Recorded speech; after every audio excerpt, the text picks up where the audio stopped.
So let's get started. Do I have a motion to approve the agenda? I so move. I second. Call the roll? Commissioner Newton, Yes.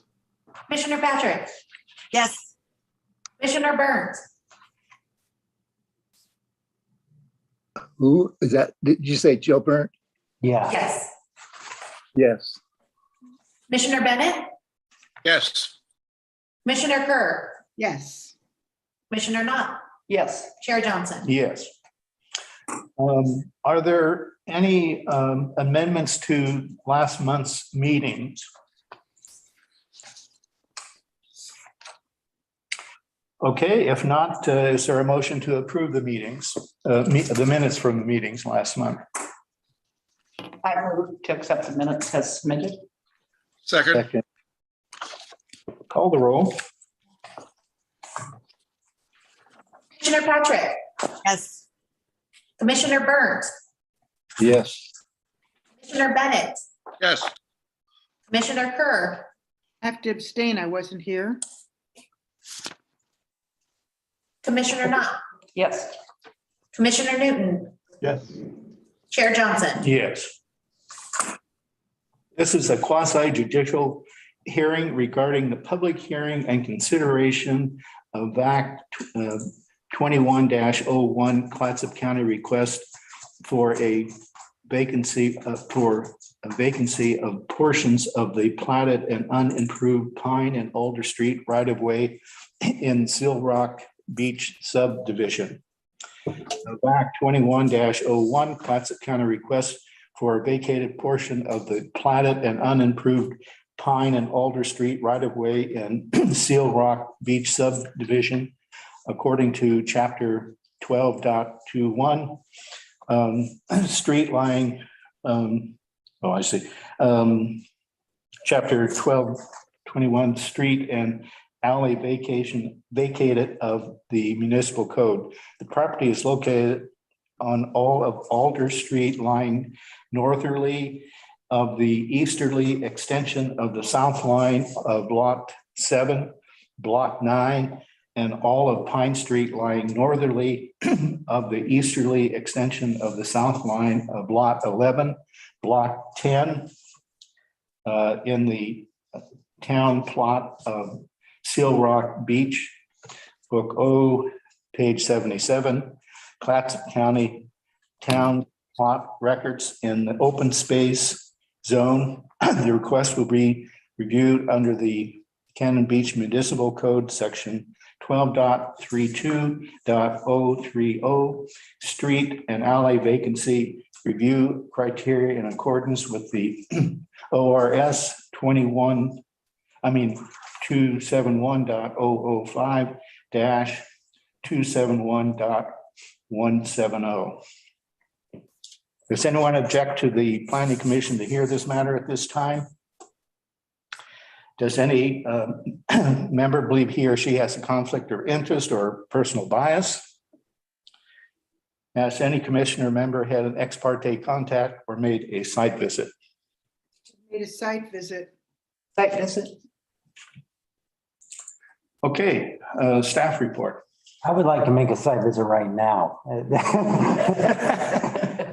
So Jeff Adams, Community Development Director, just wanted to, I won't read through all of the title specifications, but this is approximately 6,000 square foot of right of way, what I just measured from the map, an unimproved beach area as shown on the aerial photograph at the end of the staff report. And I'm just going to pretty much read the staff report because it's pretty brief and it gives a good summary of what the action is requiring. The location of these remnant rights of way from the 1890 Seal Rock Beach town plat has caused management issues, and the county is seeking a vacation of the rights of way to allow them to transfer the property to the state for state management of these beach areas. Cannon Beach Municipal Code Chapter 1232 provides criteria. In 1232.30, it asks, A, the request is not in conflict with the comprehensive plan. And staff comment says, the only specific comprehensive plan language regarding these unimproved rights of way in beach areas falls to the Recreation, Open Space, Natural, Visual, and Historic Resources Policy section. And 23 states, the city will cooperate with the Oregon Department of Parks and Recreation in implementing a program to regulate uses on the beach. There are many instances where the comprehensive plan speaks about preserving access to beach areas, but this is in reference to rights-of-way areas that abut the beach and connect existing points of public access and future access. This would not apply to the current application, and thus this vacation would uphold the comprehensive plan language to allow the state to more efficiently regulate the use of the beach area. The beach area is a sensitive ecological habitat for various coastal wildlife, and management resources is prominent to many of the comprehensive plan concerns. Keeping this area from the threat of overnight stays and unmanaged public use is central to the tenets of the public regulations of Oregon's coastal assets and the Cannon Beach Comprehensive Plan. 123230B, there is a valid public purpose for street vacation. Returning the vacated street to tax row shall not be considered sufficient to establish a valid public purpose.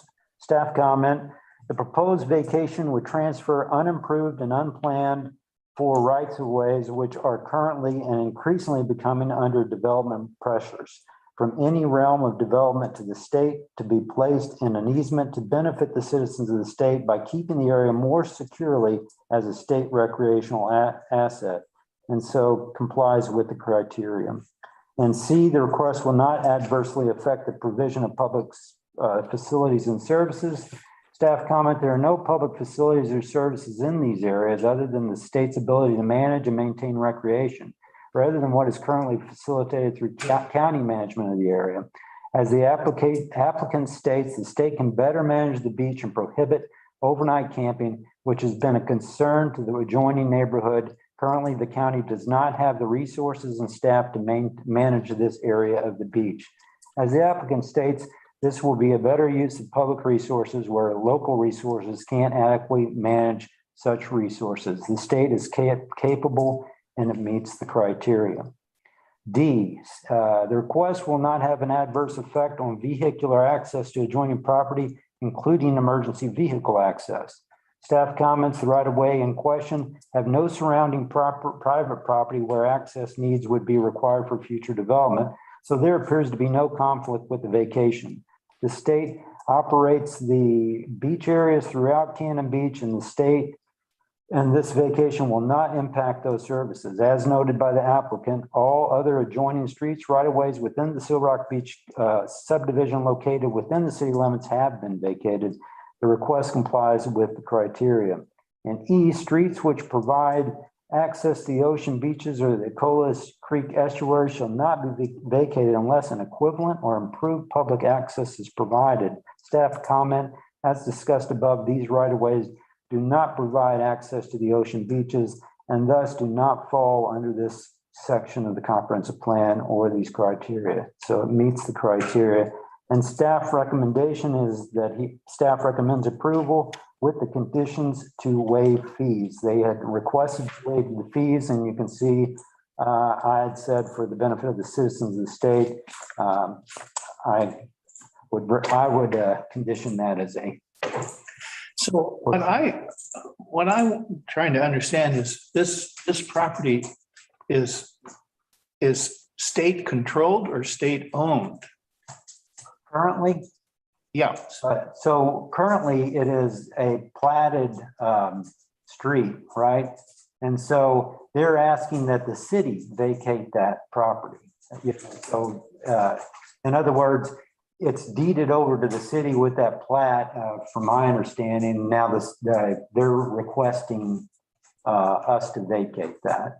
So we really manage that area. Well, the county manages it because in rights of way in county sections, they're given over to manage those county sections. Any city we would have to manage. So yeah, I guess that.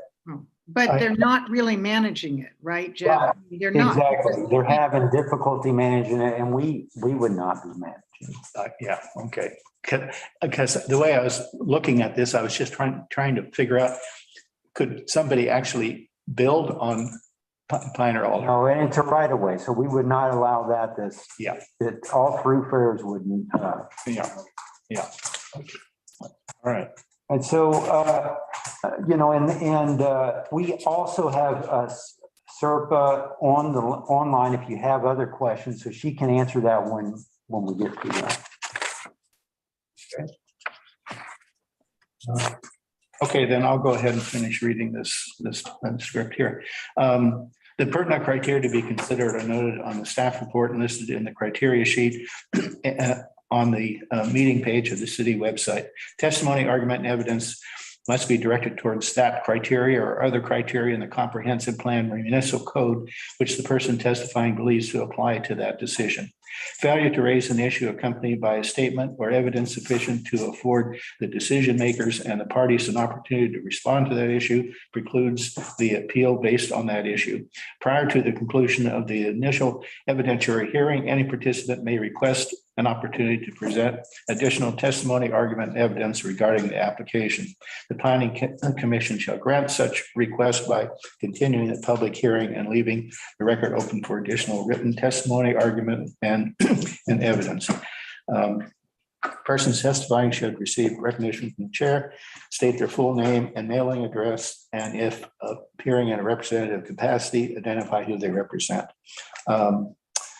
Okay, Serpa is on.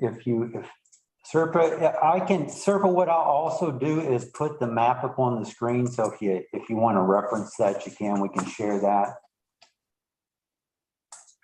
Okay, thank you. Can you hear me? yes. Yeah. Okay, yes. So the county has for some time, actually over a decade, wanted to deed this property over to the state parks and recreation for them to manage it. And in order for the county to do this, we need to have all of the platted right-of-ways, even unimproved ones, vacated in order for the state to accept these parcels. And part of these right-of-ways lie within the city of Cannon Beach, thus this application. And then the other part of them are located actually in the county's area. So once this is done, then I will approach the county Public Works Department to vacate the county portions.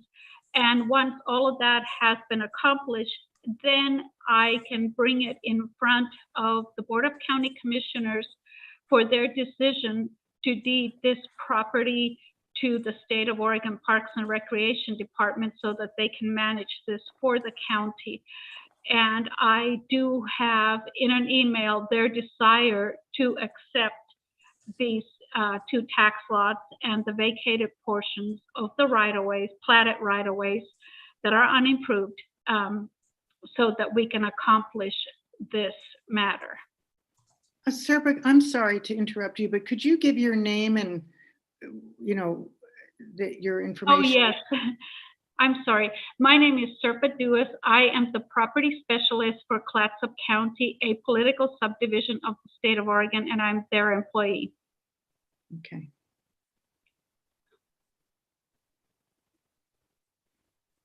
Yeah. Okay. Any That questions? is all I have. Yeah, thank you, Serpa. Was this action, the lot's been platted since the 1800s and, here we are now just addressing this. Was this action driven by some issues this summer I heard about around lack of understanding of who had regulatory control over certain sections of that beach? Partially, yes.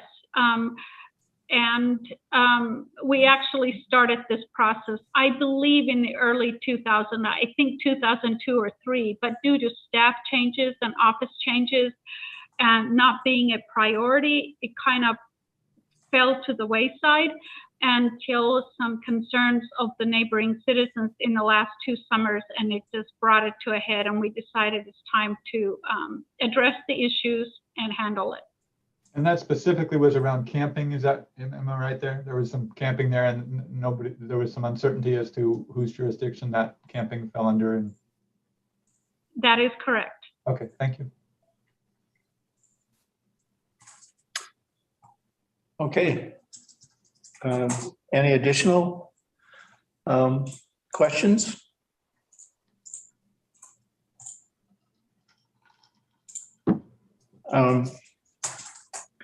Well, it seems to me that's pretty straightforward that we should.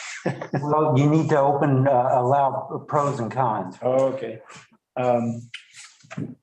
Are there presentations by proponents?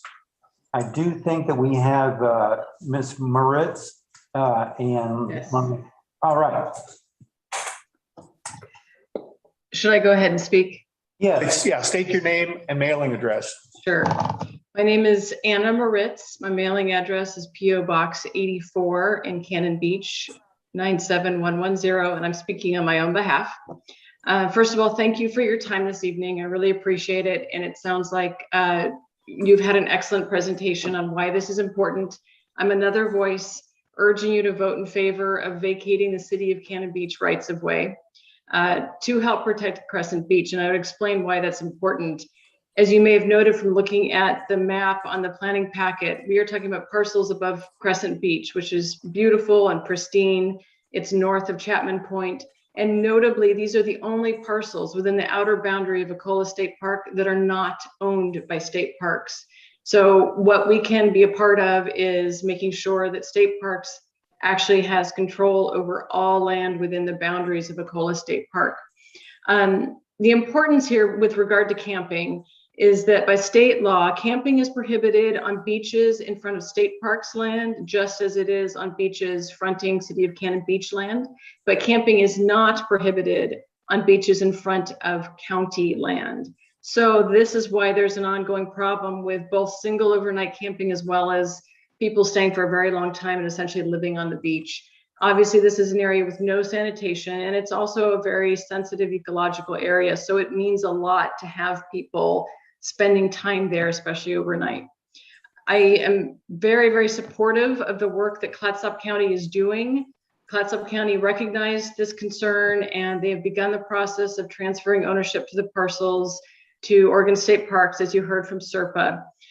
This is fantastic, but there's one hurdle, and that is exactly as SERPA said, state parks cannot take title if there are easements over the land that they are receiving. And so this is where you come in tonight. If you vote to vacate these rights of way, you can allow the land transfer to continue, and we'll ensure that Crescent Beach has the best possible protection for years to come.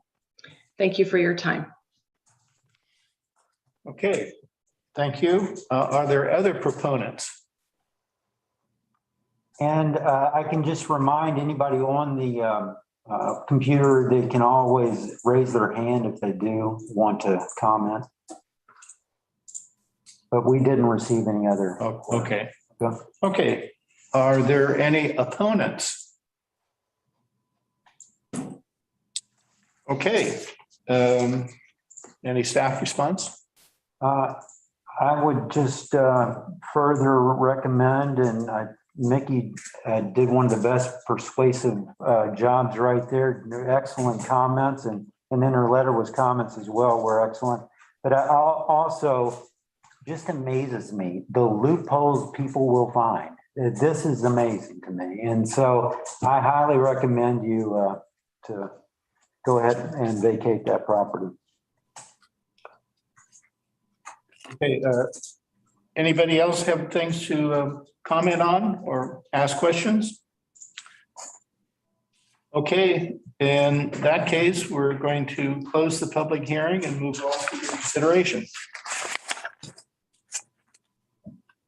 Well, I just want to say I'm so happy that this has come before the Planning Commission.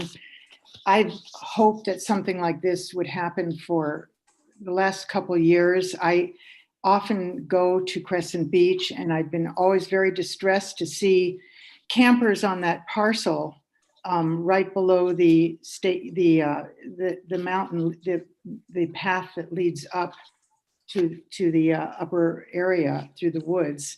And it's, you know, people leave their garbage there. They go potty there because there's nowhere else to go potty.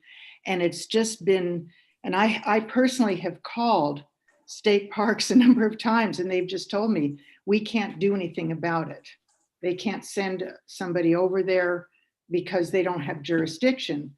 The city won't send anybody over there because they don't have jurisdiction, and the county won't because they don't have the staff to do it. So this is a great solution, and I thank Mickey for her, what I think is just incredible work, getting this before the Planning Commission. It's just wonderful.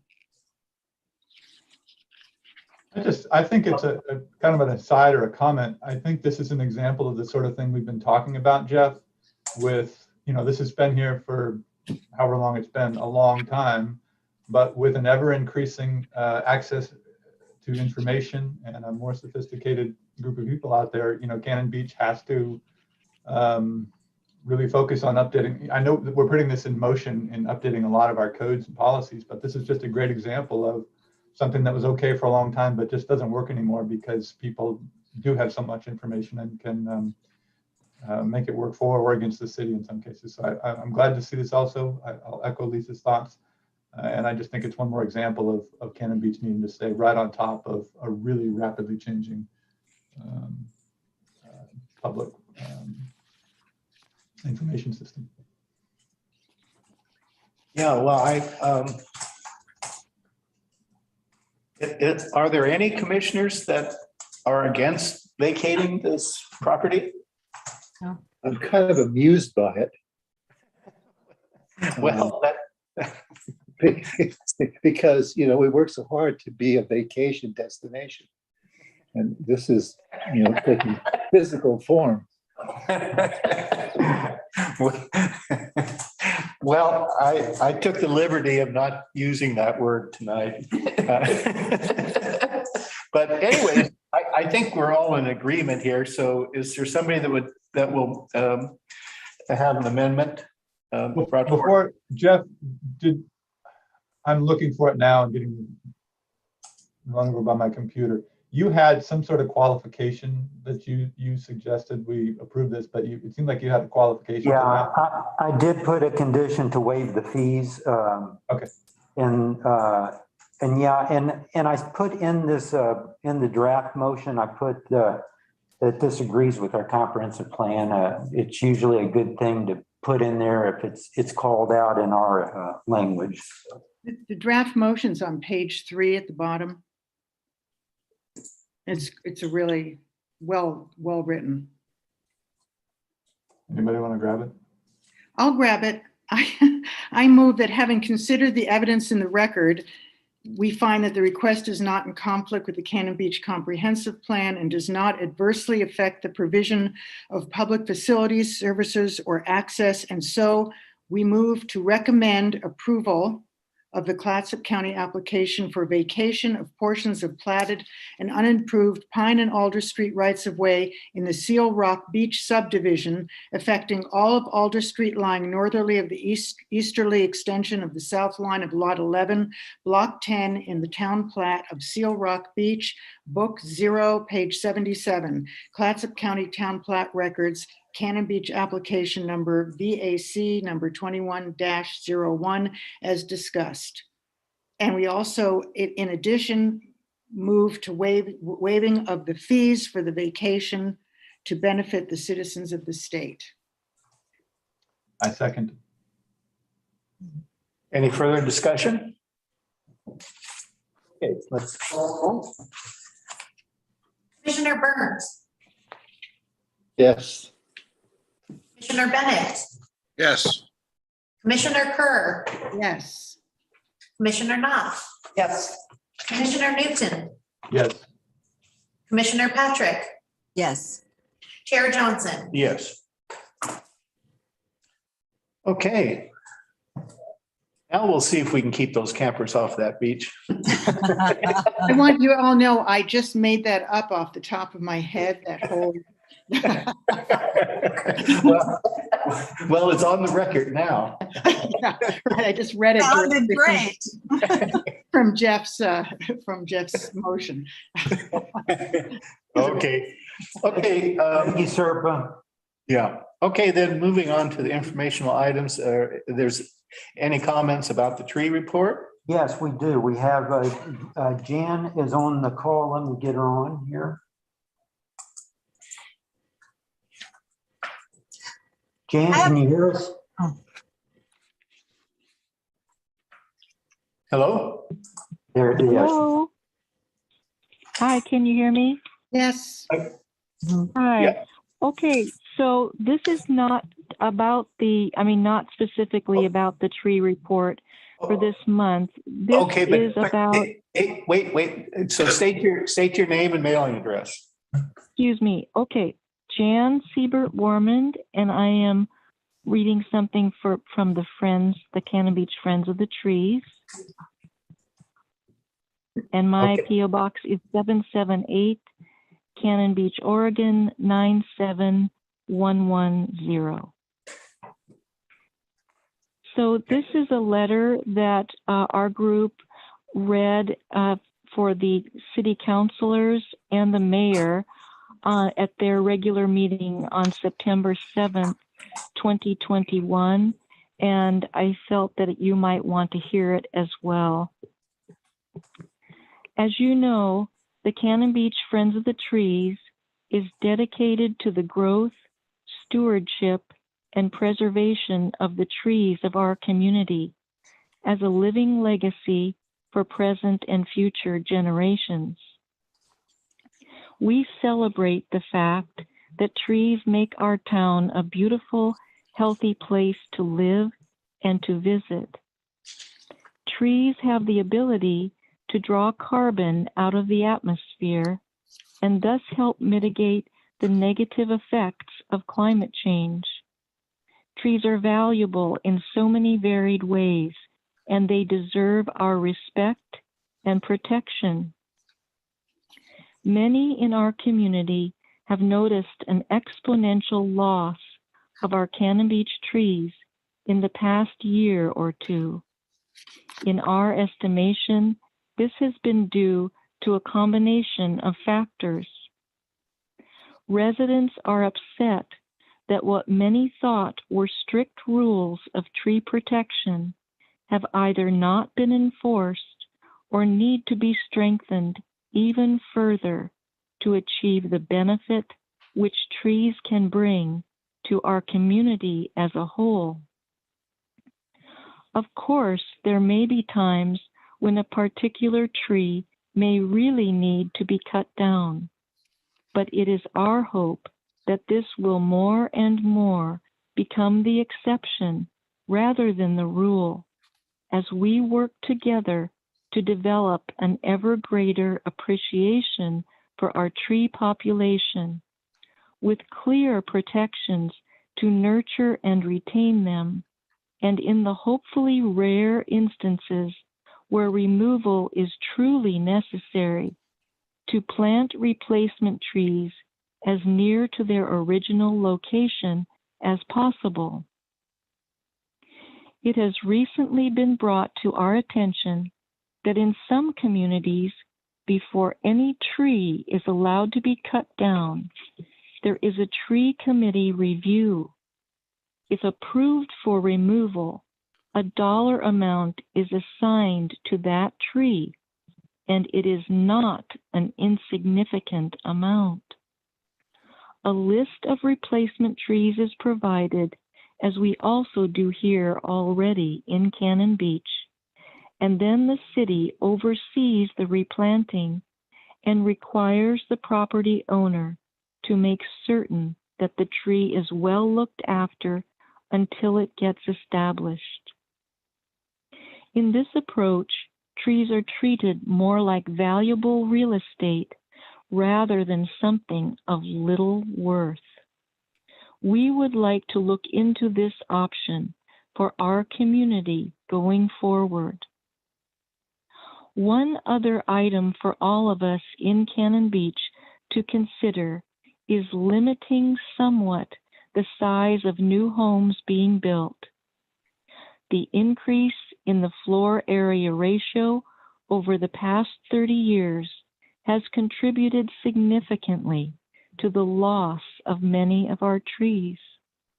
We ask that some serious consideration be given to this concern as you work with the question of new home sizes and accessory dwelling units during your code audit review process. Thanks again to all of you for your support of the Cannon Beach Heritage Tree Program, which is now being developed with the help of the Cannon Beach Parks and Community Services Committee and city staff. We appreciate all you do to aid our town to follow our Tree City USA mission to, quote, inspire people to plant, nurture, and celebrate trees, end quote. We close this letter with our Cannon Beach tree protection goal from our own Cannon Beach Municipal Code, which is, quote, to establish protective regulations for trees within the city in order to better control problems of soil erosion, landslide, air pollution, noise, wind, and destruction of scenic values and wildlife habitat, and to protect trees as a natural resource which establishes the wooded character of the city, end quote. Please make sure our city staff and our city arborist can have the financial resources they need to better protect our community trees. We pledge our volunteer hours to assist whenever possible in this important endeavor. Thank you. Thank you.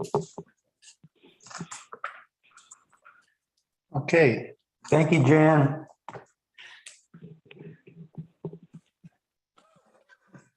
I would personally like to ask who authorized the tree that came down as you across the street from the auto shop. Across from the Moon property at the North End Pod Shop. Yes, I was horrified to see that that was gone, and I agree, wondered Janet. what. I agree totally. And I would like to know if the design review board approved that when they allowed them to build that structure again. And that structure is bigger than it originally was. So I was just blown away. And I think that was a tree that we needed to save. I agree. Yeah, well, it was a approval by me, but also by Design Review Board Chair. Oh, Well, I think it was, I actually think that it doesn't comport with our tree ordinance at all. I don't think. That tree. Yeah. And speaking of that, I think the tree ordinance really needs to be beefed up because the way it is now, that replacement program, I think is unsuccessful, has not worked out well. And I know that other towns and municipalities have much stronger tree ordinances on the books. And if it's okay, if I'm allowed to do this, I would like to send around some examples of other tree ordinances from other municipalities. Am I allowed to do that? Oh, yeah, you're welcome to do that. I would say, though, that you're going to get a shot to do all of this at the code audit. I know, but I just think people need to start thinking about it. You know, you don't want to have, Sure. Just ideas to think about now, because I agree. I've been seeing it all over the city. And I just can't believe that tree was permitted to be taken down in front of the pawn shop. I mean, I couldn't either. Yeah. Yeah, well, it's fairly complicated. They had to redo a water line, and if they were going to have to move the water line, which was going to be required, it means they would have had to have cut. They would have extended the water line. So one, you're disturbing the roots already by doing that. Then you're going to have to move the water connection point.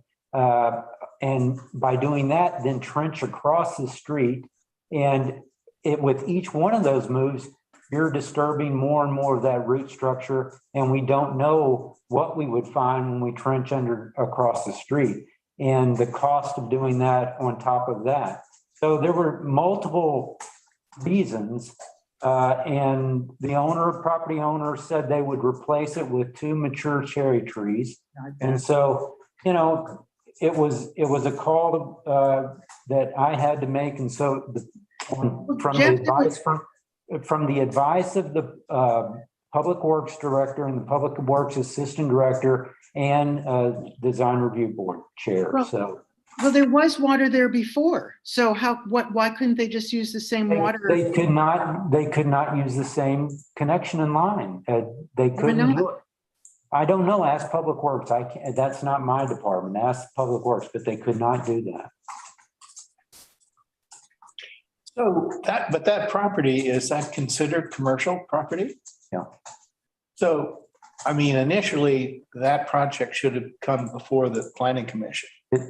No, Yes. it goes before the Design Review Board. If it's commercial property, it should come before us. No, it's a design review. Well. That's a little bit overreach. Well, no, commercial, if you're replacing a building and if it's a commercial site, then that should be coming before the planning commission. No, it's a design review board. It does not come before the planning commission.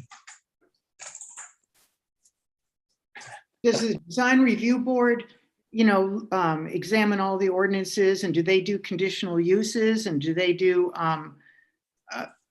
variances? No, that's not what they do. No, Well, they okay. do So design review of new structures. Yeah. cutting down the tree is not design. I don't see how that's a design review. That is a landscape. It's a landscape plan amendment, and that's what they asked for.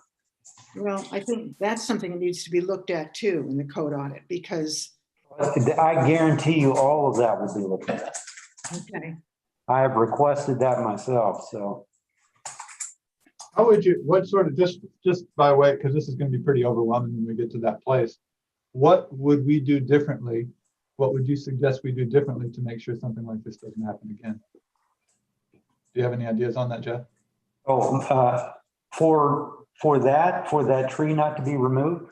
For this instance, yeah, so that tree wouldn't have been removed. Yeah. What's an example of how we change what we do? That could easily, any of these, instead of allowing just a minor, which is what anything pretty much has been, the way they've been using the DRB code is that if it's requested as a minor modification, then it goes just to the chair's review. So it's almost like an administrative review, And so this has happened one time in 3 years that I've been here. So, it doesn't happen often. But instead of allowing that, you could easily have that go before the design review board, the full board. Not to say that would not be the same decision that's made, but that would be one other level of review. How is that minor, cutting down an old tree? Yeah, that's what I'd like to ask. How can it be minor? Yeah, there's not a definition really. And so it's up to the request and it's up to the chair to say it's not a minor and move it to a major. Well, that's the largest tree in Cannon Beach, or it was, in the city area.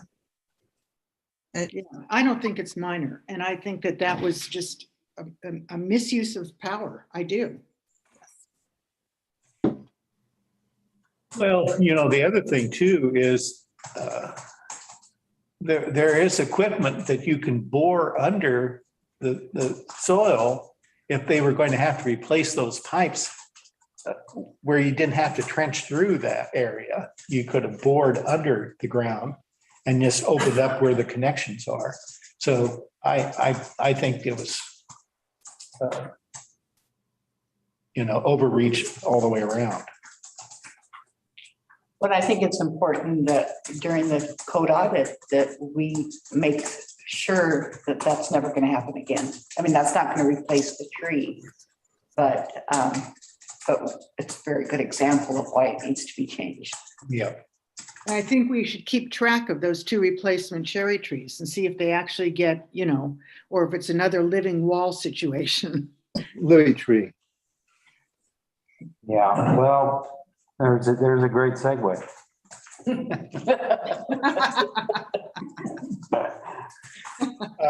It'll result in being a sword fern.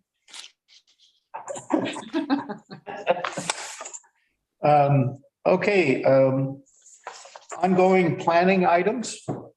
Yeah, so I would like to talk about the living wall. We didn't get a chance to talk about it last time, and Lisa wasn't here, so I felt, she should at least get a chance to listen to it and comment.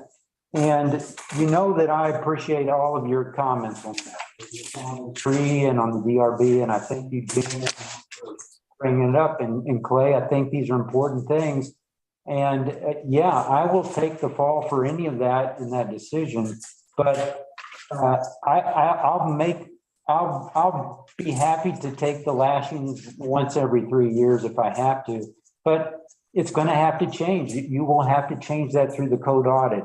It's one of the worst things that I think that exists in the code right now. And I've said that to the DRB since I've come on board, that the minor, the way that it's used, I don't think is used properly. And I think it's way too broad. So unfortunately it takes something like this, but it's been a concern of mine since day one. So,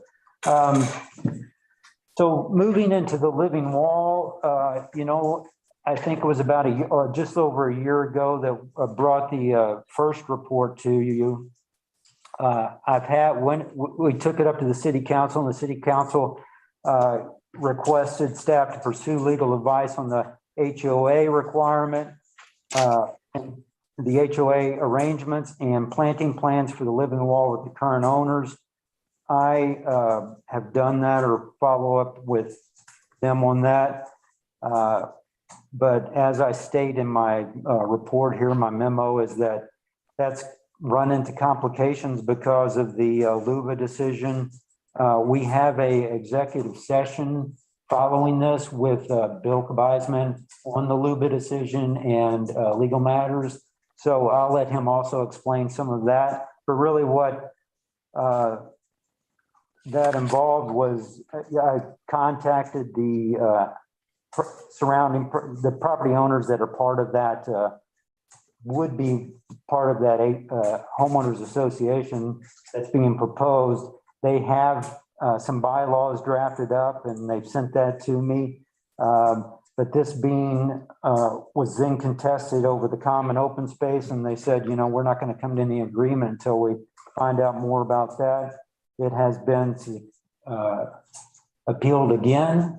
So it will be going to you guys next month, another Najimi appeal. So that will delay that, I'm sure. But the 2020 recommendation by the Planning Commission finds the error was not in having a certified or registered landscape architecture contracted to do the initial planting and oversee the implementation. And so, like I said, I followed up with them on that. We have not seen any of that as far as a new plan or that planting plan or landscape contract. I took the pictures, walked the site with the person that's been planting and replanting, and it looks like it's better than it was last year, but I don't see noticeable huge differences or, so it's slowly establishing, but being a kind of north facing wall, I don't think it's going to happen that quickly. They aren't maintaining it very well either. And if you look at the pictures, there's lots of dead leaves and ferns and things in amongst those plants that could be cleaned up that might help. You're maintaining it at all, Janet. I don't. Oh, well, not from my mess. not from my perspective, they aren't either. Me neither. I mean, it's just a mess. Yes, it is.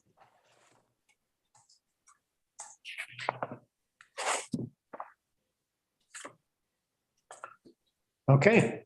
Yeah. And it's not what we were told was going to happen by any means.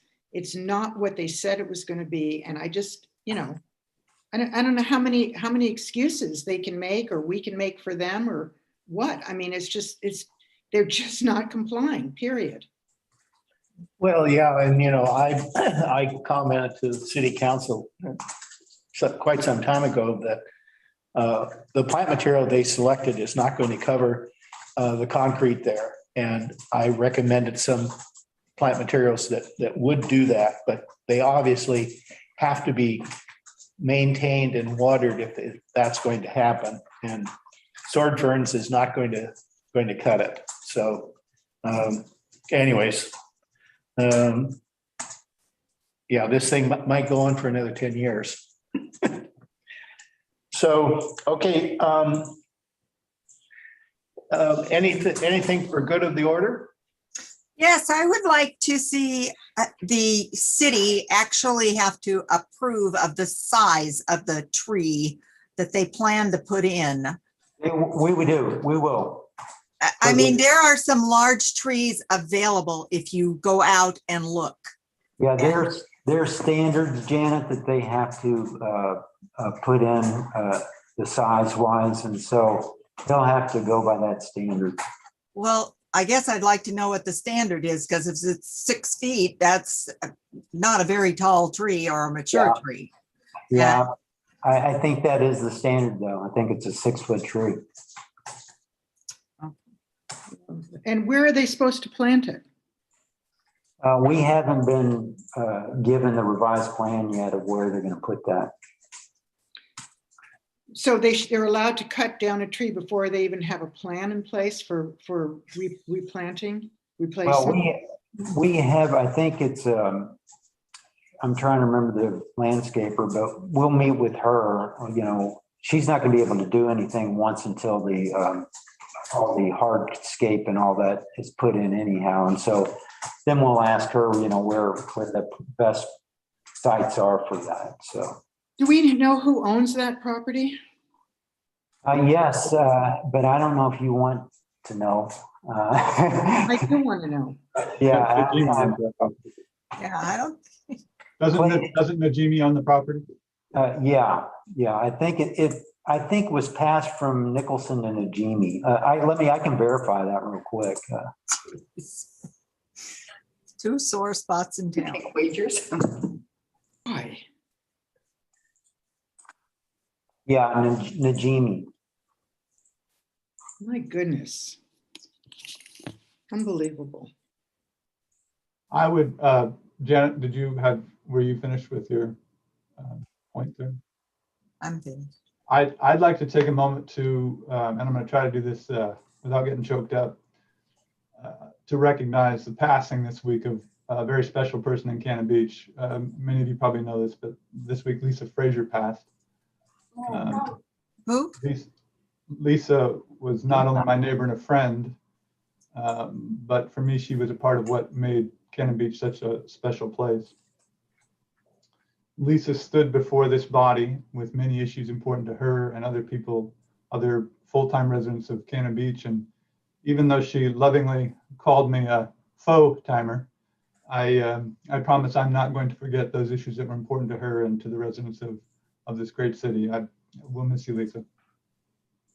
Do you remember when she stood in front of the planning commission with that big cubic yard bob? That was so great. Just threw it down there in the middle. It was fabulous. It was such a great illustration. And she also sat on the short-term rental committee. I am shocked. I just spoke to her not long ago. I mean, I can't believe that. And I don't know if I ever actually got to meet her in the flesh, but one of my favorite people to ever talk to on the phone. I mean, that's just, that's horrible. Just a wonderful person. Yeah. Yeah, it's certainly news to me too. Okay, anybody else for good of the order? Can I ask, how do we sign in for the next meeting? Yeah, so what I'm going to do right now, if you guys have access to your email accounts, I'll send that that notice right now, to the Zoom meeting notice, okay?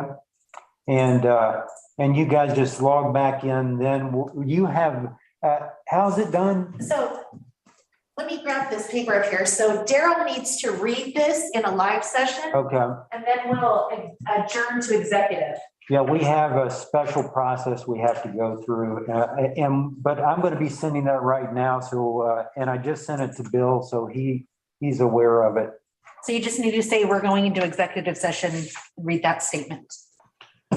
Okay. Executive session pursuant to ORS 192.660 2F to consider information or record records that are exempt by the law for public inspection. Then now you're going to adjourn us to executive session. Representatives of the, I'm going to do what? You don't need to read that part. That's just letting people know about the media. Yeah, okay. But what, there's nothing else here to read. Right, now you just say we're going to adjourn to executive session. Okay, we're going to adjourn to executive session.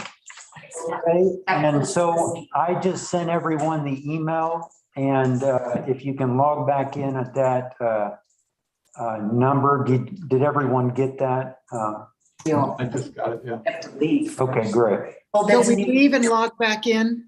Yeah, I'll end this meeting and then we'll log back in, okay? Okay. Thanks, everyone else.